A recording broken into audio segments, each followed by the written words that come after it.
what is one question or one point you would have to bring to Mr. Breedlove's attention that you would like him to address? Question or statement? Well, we have a lot in common, obviously, philosophically about a lot of things. And, I would just, maybe ask him or have him to consider that gold, has worked for thousands of years, and that the technology that you see that is associated with, digitization and the internet and computers and all that, that doesn't make gold obsolete in any way or any way diminish its role, that it in fact makes gold perform all of the functions that it has performed so successfully over the centuries.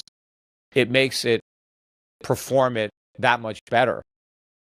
And that rather than trying to reinvent the wheel and trying to get people to think, oh no, let's just create this new money out of thin air and pretend it has value and we'll call it Bitcoin, that if he can spend his resources and his efforts to try to move the world back on a gold standard and away from fiat money, and use the technology that's here and use all the advancements to make gold better, to make gold more efficient, and not to try to say that it doesn't work.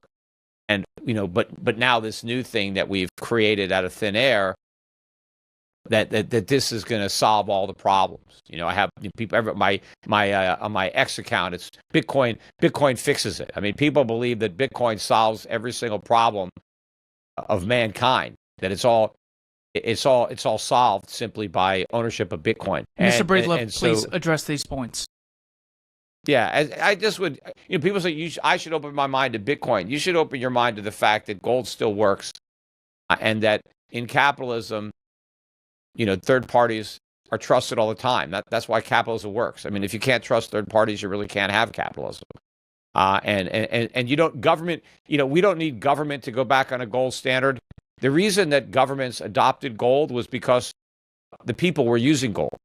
The people wanted gold, so the government coined it and used it as money, because they had to use something as money that the people wanted. When the kings were coining gold, it was because that's what the subjects wanted to have. And so they collected taxes in gold, but they were collecting the money that people decided gold was money. No government decided gold was going to be money. The free market decided that gold was going to be money, and then governments adopted that.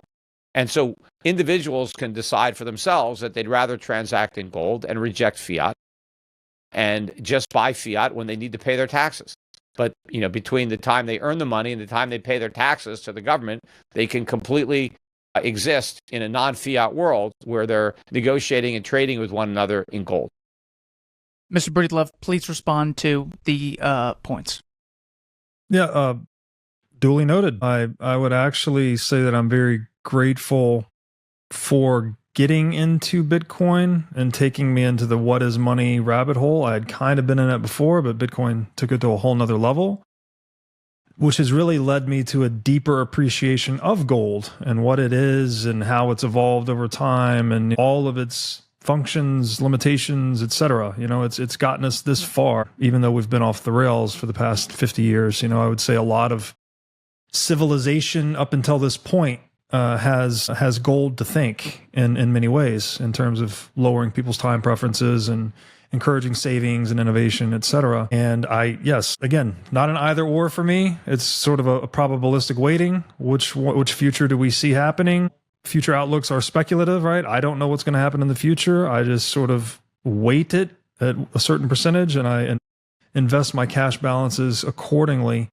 And for me, the best answer to that what is money question were the properties we walked through earlier: the divisibility, durability, recognizability, portability, scarcity. And when I ask myself that question of which tool best satisfies those desired properties in money, I arrive at the conclusion that Bitcoin is my first choice, and gold is my second choice, basically.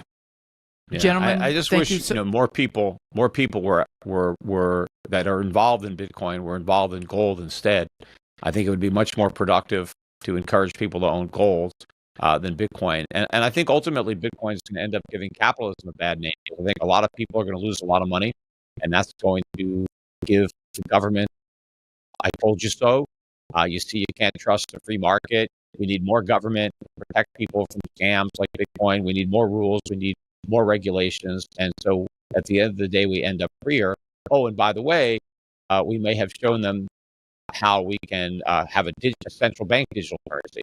And so at the end of the day, we may have no Bitcoin, but we'll have a central bank digital currency that will give the government even more control over our lives. Will remove even less of our privacy and make it even easier for the government to create inflation and try to micromanage the economy. So this whole experiment can end very badly, unfortunately. If you enjoyed this clip, click here for the full episode and here for more just like it. Also, like this video to help shine light on the corruption of money and subscribe to stay connected. Thank you.